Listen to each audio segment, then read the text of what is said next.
o pedido de Jairo. Tendo Jesus voltado no barco para o outro lado, afluiu para ele grande multidão, e ele estava junto do mar. Eis que se chegou a ele um dos principais da sinagoga, chamado Jairo. Vendo-o, prostrou-se aos seus pés e insistentemente lhe suplicou: minha filhinha está à morte, vem e impõe as mãos sobre ela para que seja salva e viverá. Jesus foi com ele. Grande multidão o seguia comprimindo. Aconteceu que certa mulher que havia 12 anos vinha sofrendo de uma hemorragia e muito padecer a mão de vários médicos, tendo despendido tudo quanto possuía, sem contudo nada aproveitar, antes pelo contrário indo a pior, tendo ouvido a fama de Jesus, vindo por trás dele por entre a multidão, tocou-lhe a veste, porque dizia: se eu apenas lhe tocar as vestes, ficarei curada. E logo se lhe estancou a hemorragia, e sentiu no corpo estar curada do seu flagelo. Jesus, reconhecendo imediatamente que dele saíra poder, virando-se no meio da multidão, perguntou: quem me tocou nas vestes? Responderam-lhe seus discípulos: vês que a multidão te apertas e dizes: quem me tocou? Ele, porém, olhava ao redor para ver quem fizera isso. Então a mulher, atemorizada e tremendo, cônscia do que nela se operara, veio, prostrou-se diante dele e declarou-lhe toda a verdade. E ele lhe disse: filha, a tua fé te salvou, vai-te em paz e fica livre do teu mal. Falava ele ainda, quando chegaram alguns da casa do chefe da sinagoga, a quem disseram: tua filha já morreu, por que ainda incomodas o mestre? Mas Jesus, sem acudir a tais palavras, disse ao chefe da sinagoga: não temas, crê somente. Contudo, não permitiu que alguém o acompanhasse, senão Pedro, os irmãos Tiago e João. Chegando à casa do chefe da sinagoga, viu Jesus o alvoroço, os que choravam, os que pranteavam muito. Ao entrar lhes disse: por que estáis em alvoroço e chorais? A criança não está morta, mas dorme. E riam-se dele. Tendo ele, porém, mandado sair a todos, tomou o pai e a mãe da criança e os que vieram com ele, e entrou onde ela estava. E tomando-a pela mão, disse: Talitá cumi, que quer dizer: menina, eu te mando, levanta-te. Imediatamente a menina se levantou e pôs-se a andar, pois tinha 12 anos. Então ficaram todos sobremaneira admirados. Mas Jesus ordenou-lhes expressamente que ninguém o soubesse, e mandou que dessem de comer à menina. Oremos, igreja. Muito obrigado, Deus, por essa noite que reunimos aqui em teu nome. Muito obrigado, Senhor Jesus Cristo, pela vida de cada irmão que está aqui.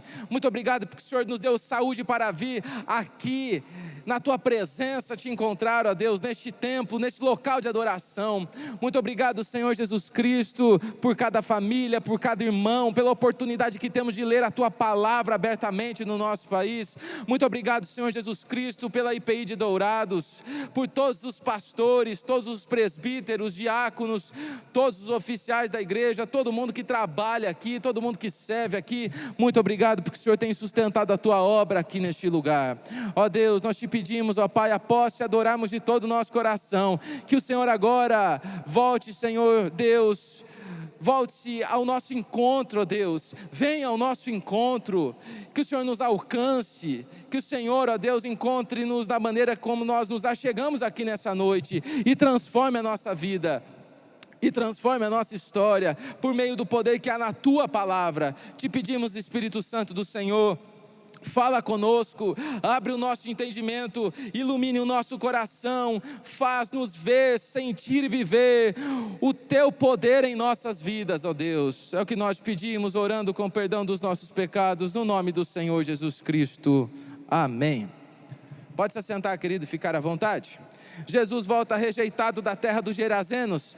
Creio que todos nós conhecemos uma passagem emblemática, impactante, em que o Senhor Jesus Cristo repreende uma legião de espíritos malignos, ou seja, 6.000 espíritos malignos, de um homem imparável, que quando conseguiam prendê-los nas suas correntes, ele conseguia se libertar em muito pouco tempo, tamanha era a sua força.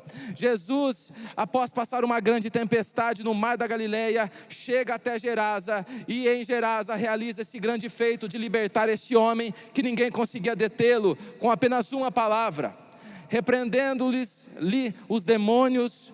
os espíritos malignos, Jesus lança-os aos porcos que pulam do desfiladeiro. Isso causa um grande temor naquela cidade, e Jesus volta ainda rejeitado da terra dos Gerazenos.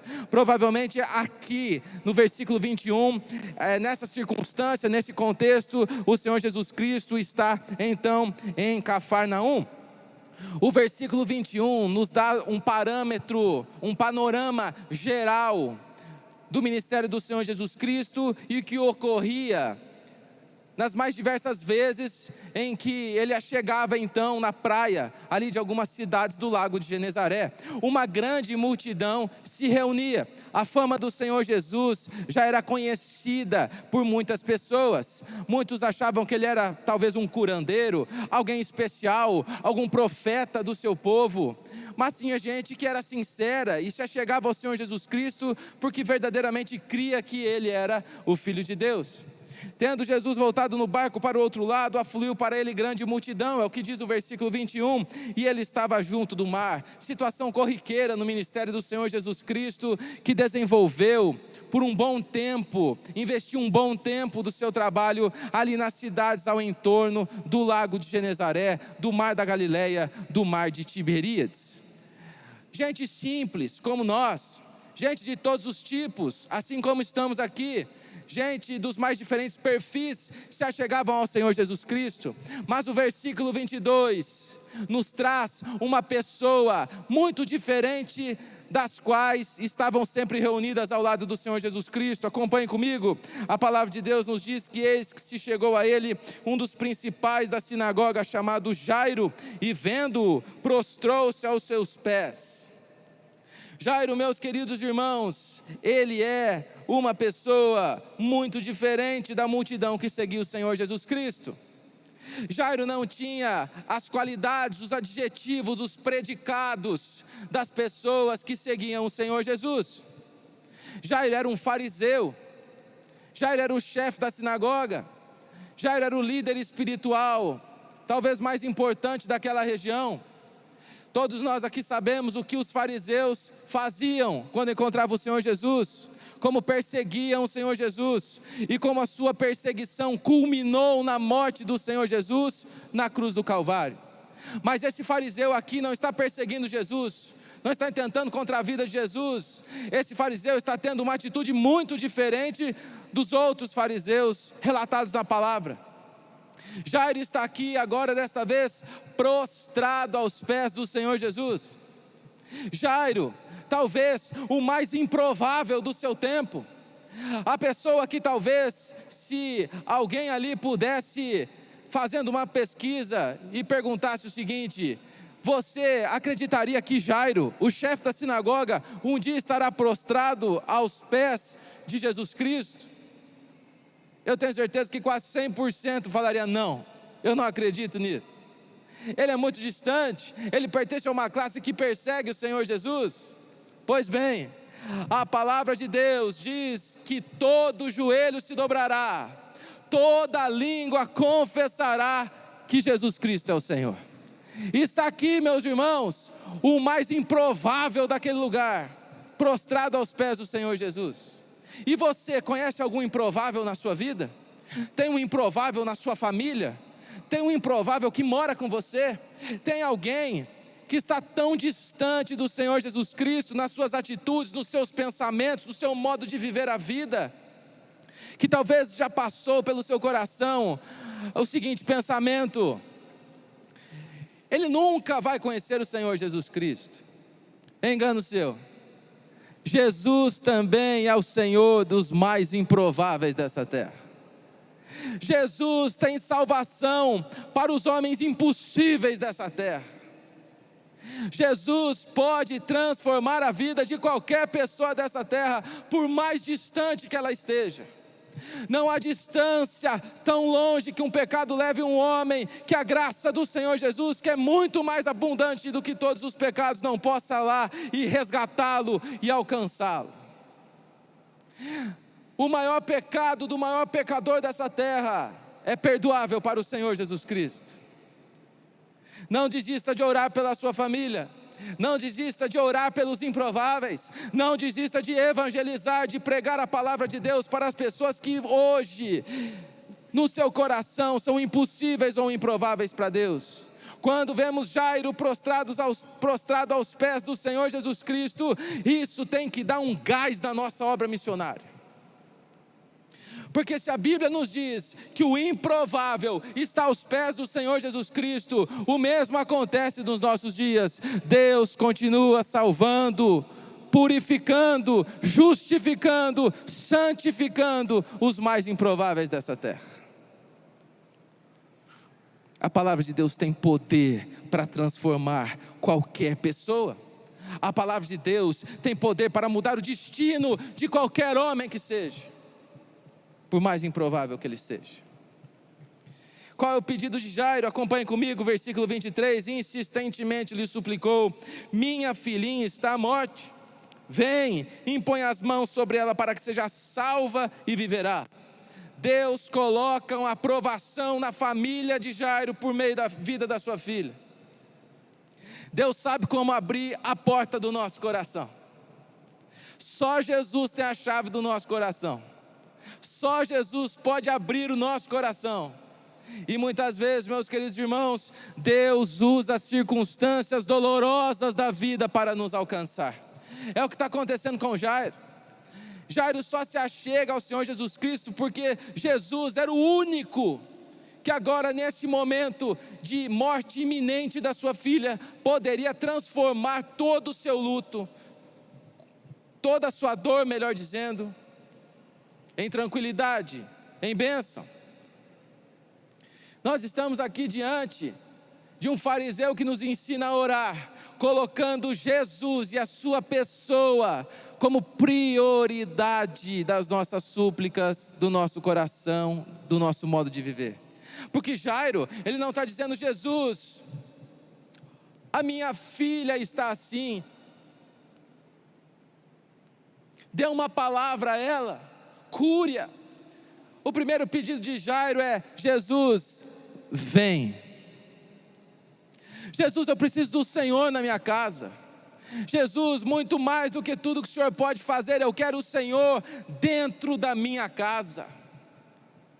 Não é somente a minha filha, mas a minha família precisa te conhecer. Muito mais do que a transformação que o Senhor tem para a minha vida, eu quero te conhecer. Eu quero que o Senhor vá lá em casa comigo. Vem, impõe as mãos sobre ela para que seja salva e assim viverá. Meu querido irmão, prioridade na nossa súplica, a presença do Senhor Jesus Cristo. Devemos amar Jesus, querer conhecer Jesus muito mais do que tudo que Ele pode nos oferecer, por ser quem Ele é. Já está nos ensinando isso. Jesus vem, ora, Ele curou em outras ocasiões à distância. Pode ir, pai, a sua filha está curada. Pode voltar para casa, está curado, está tudo resolvido. Mas Jairo não pediu isso. Jairo pediu a presença do Senhor Jesus Cristo. E é isso que nós devemos pedir para a nossa família. Nesta noite, se você tem vivido um drama na sua família, um problema familiar, ou com alguém da sua família, peça ao Senhor Jesus que volte com você para a sua casa. Jesus, vem para minha casa essa noite, vem para minha casa. Eu preciso do Senhor, eu preciso da tua presença. A morte está reinando no meu lar. Só Jesus Cristo afasta todo o poder da morte da nossa família, da nossa vida. Então, Jesus demonstra que está atento à oração dos seus filhos. Por mais que uma multidão esteja cercando o Senhor Jesus Cristo, Jesus dá ouvidos à voz de um coração sincero e quebrantado, o coração de Jairo. E assim Ele faz comigo e com você também. Jesus está ouvindo a sua oração, meu querido irmão. Pai, você que tem orado pelos seus filhos. Mãe, você que tem orado pelos seus filhos. Avós, pela sua família, pelos seus filhos e netos, na condição que eles estejam hoje. Saiba que o Senhor Jesus Cristo dá ouvidos à sua oração, dá importância para a sua súplica. Olha o que acontece após a súplica de Jairo. Leia comigo o versículo 24, tem como colocar aqui por gentileza? Vamos juntos em uma só voz. Vamos lá? Jesus foi com ele. Jesus pode voltar com você nessa noite para sua casa. Jesus pode ir com você amanhã lá no seu trabalho que está difícil. Jesus pode ir com você na audiência que você tem nessa semana. Jesus pode ir na sua escola amanhã, jovem, na sua universidade. Jesus Cristo pode ir na sua entrevista de emprego. Convide o Senhor Jesus Cristo para fazer parte da sua vida. Caminhe ao lado do Senhor Jesus Cristo. Ele afastará todo o poder da morte da sua vida. A palavra de Deus continua dizendo que grande multidão o seguia comprimindo. Aconteceu que certa mulher que havia 12 anos vinha sofrendo de uma hemorragia e muito padecer à mão de vários médicos.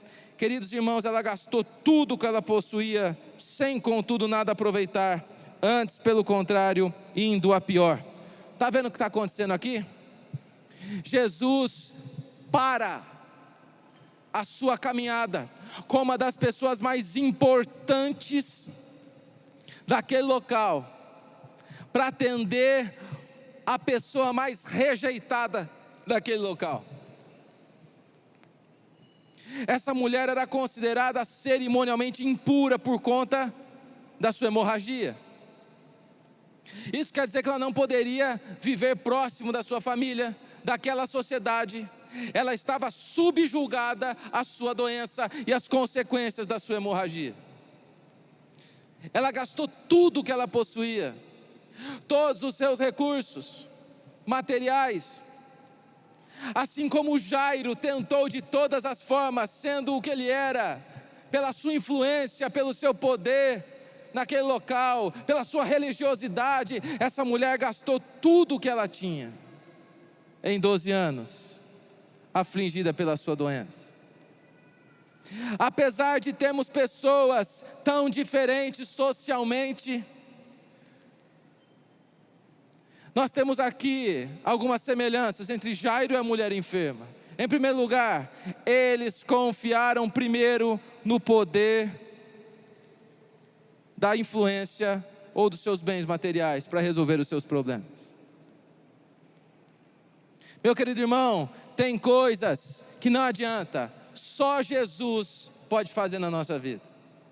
Tem coisas que o dinheiro não compra, que a influência não faz, e eu estou dizendo para você que não adianta tentar enganar Deus, tentando ludibriar Deus, oferecendo alguma coisa para Ele em troca. Tudo que o Senhor Jesus faz na nossa vida é pura graça dEle sobre nós.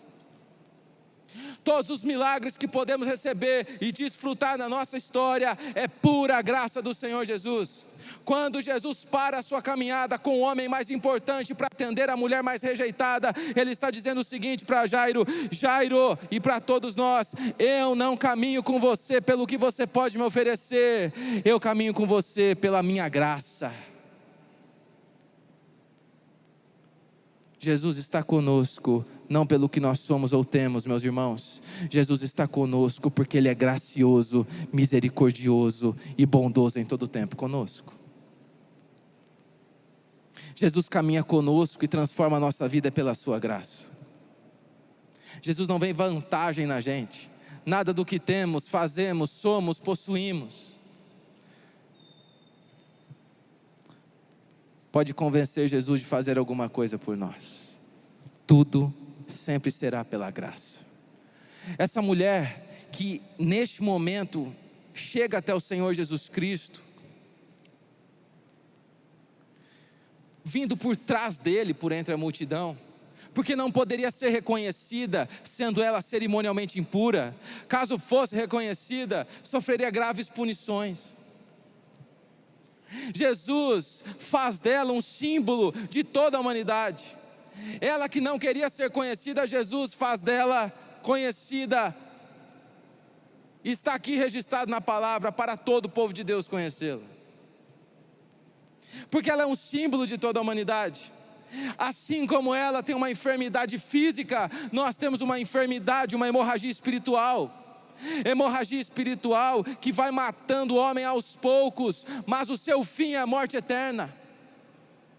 A humanidade está sangrando aos poucos e exibe nas suas vestes as consequências terríveis dos seus pecados. A consequência terrível da morte por conta dos seus delitos e pecados, como está escrito em Efésios capítulo 2.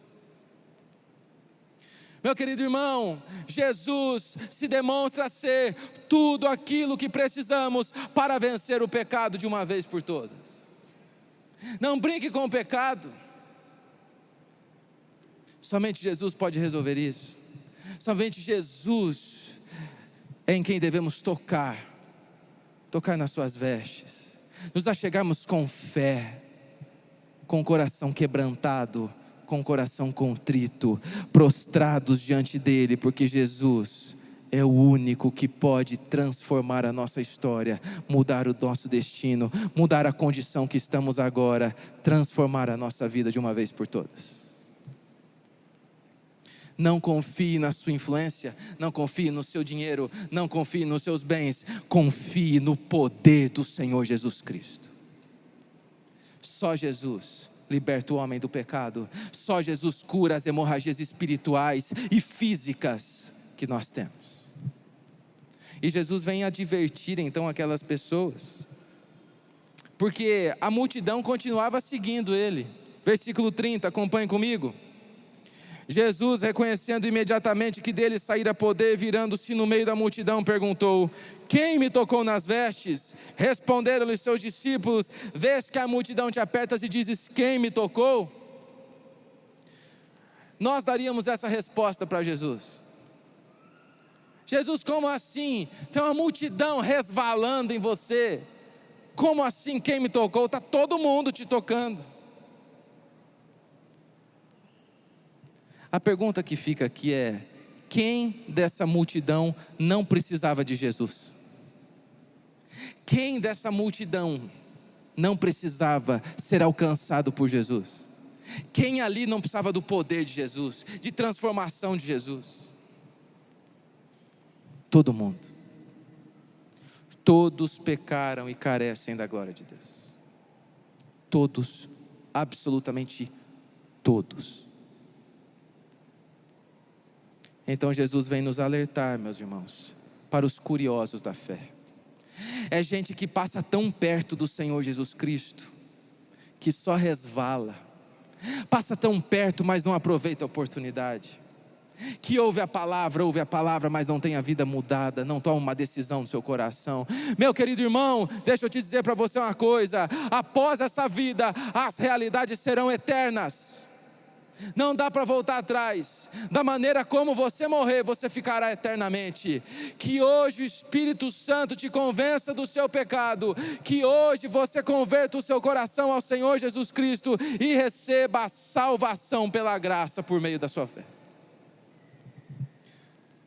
Meu querido irmão, não despreze a presença do Senhor Jesus. Estamos aqui numa multidão e cremos que o Senhor Jesus está no meio de nós. Cremos que o Senhor Jesus está no meio do seu povo. Não despreze a presença de Jesus. Toque nas suas vestes com fé, porque Jesus pode mudar a sua vida hoje. Jesus pode transformar a sua história hoje. Não seja um curioso da fé, mas hoje que você tem o seu coração e a sua vida transformados pelo poder da graça do Senhor Jesus Cristo. Finalizando, gostaria de ler com vocês o versículo 35. Falava ele ainda, quando chegaram alguns da casa do chefe da sinagoga, a quem disseram: tua filha já morreu, porque ainda incomodas o mestre? E o que Jesus faz diante de uma notícia que ninguém gostaria de ouvir? Jesus não acode tais palavras. Atenção. Jesus não tem compromisso com o diagnóstico humano. Jesus não tem compromisso com as previsões humanas. Jesus não assina embaixo a palavra do homem. Pouco importa para Jesus o que aconteceu na casa de Jairo. Se a sua filha está na iminente morte, se a sua filha está morta, Jesus não saiu da beira daquele lago em direção à casa de Jairo para ser perdedor nessa história. Jesus não tomou você pela sua mão no dia da dificuldade, no dia da adversidade, para que você fique no meio do caminho, pelas notícias que chegam até você. Paulo tem um versículo maravilhoso que representa a esperança da nossa fé. Esperança que na verdade é uma certeza. Filipenses capítulo 1, versículo 6: estou plenamente convencido de que aquele que começou a boa obra em vós é fiel para cumprir até o dia de Cristo Jesus. Meu querido irmão, não temas, crê somente. Essa é a palavra do Senhor para você neste dia. Essa é a palavra do Senhor para os filhos dele de todos os tempos. Não temas. Não temas o dia de amanhã. Não temas o diagnóstico que você recebeu. Não temas o que as pessoas estão falando sobre você, sobre o que vai acontecer com o mundo, sobre o que vai ser do ano que vem, o que vai ser do nosso país, o que vai ser de todas as coisas. Nenhum homem tem poder de dar o destino da história. Nenhum homem tem o poder de dar o sentido da história. Há um rei no trono governando. Jesus Cristo, que venceu a morte e vive para todo sempre, está no trono reinando. Em breve voltará para buscar o seu povo, a sua igreja. Não são os homens, não são os especialistas dessa terra. Somente Jesus tem a palavra final de toda a história. Somente Jesus pode mudar o destino da nossa história. Somente Jesus, que não acode às palavras dos homens, que não chancela, que não assina embaixo nada do que os homens falam, e nenhuma previsão humana, porque o futuro não está nas nossas mãos. O futuro pertence ao Senhor Jesus Cristo. A sua vida e o seu futuro não pertencem aos homens, pertence ao Senhor Jesus Cristo. A sua família não pertence aos homens, não pertence aos influentes dessa terra, aos poderosos dessa terra. O povo de Deus pertence ao Rei dos Reis, ao Senhor dos Senhores, que venceu a morte e breve voltará. Como você chegou até aqui hoje? Como Jairo? Pedindo pela sua família, desesperado? Como você chegou até aqui hoje como uma mulher enferma, manchada nos seus pecados, com vergonha, manchada nas suas vestes? Como você chegou até aqui hoje, como essa multidão que não tinha compromisso nenhum? Hoje você ouviu a palavra de Deus, e hoje você pode confessar Jesus como seu Senhor e Salvador. Como você chegou até aqui hoje desenganado como a filha de Jairo? Se você se reconhece em algum ou alguns dessas pessoas, eu gostaria de dizer para você: Jesus, não importa como você se achegou, é poderoso para mudar e transformar a história da sua vida. Não importa como Ele encontra a sua casa, a sua vida, se no luto, como estava com Jairo, se na alegria, na tristeza, na dor, de qualquer jeito, Jesus Cristo é poderoso para mudar a história da nossa vida, da nossa família. Jesus Cristo tem poder para mudar todas as situações. Convido você a ficar de pé nesse momento para que oremos, e convido o nosso querido pastor Edson para que faça essa oração. Meu querido irmão, foi muito bom estar ao seu lado. Muito obrigado por tudo. Que Deus continue abençoando muito e conte sempre comigo. Oremos, igreja, no nome do Senhor Jesus. Senhor, nós estamos aqui na total dependência da graça e da misericórdia do Senhor. Obrigado porque a Tua palavra nos estimula, nos incita a vivermos uma fé totalmente dependente. E sempre há dentro de nós um chefe que tem problemas em casa. Sempre há sangrias existentes na nossa história, como dessa mulher hemorrágica. E sempre também há uma menina que precisa de socorro. E talvez como essas situações expressas na vida de Jairo, da mulher hemorrágica e dessa menina que precisa do sopro de vida, aqui nesta noite o Senhor encontre pessoas na mesma disposição, na mesma dependência. Opera na vida deste homem, dessa mulher, trazendo cura, que o Senhor possa ir à nossa casa, nós possamos crer somente nas Tuas palavras e não nos diagnósticos humanos, e poder experimentar o que o Senhor tem de melhor para nós. Faz isso, Pai, que Jesus seja a certeza única que cada um de nós possa ter, mais do que qualquer diagnóstico e qualquer veredito humano. Nós oramos assim, no nome muito querido de Jesus. Amém.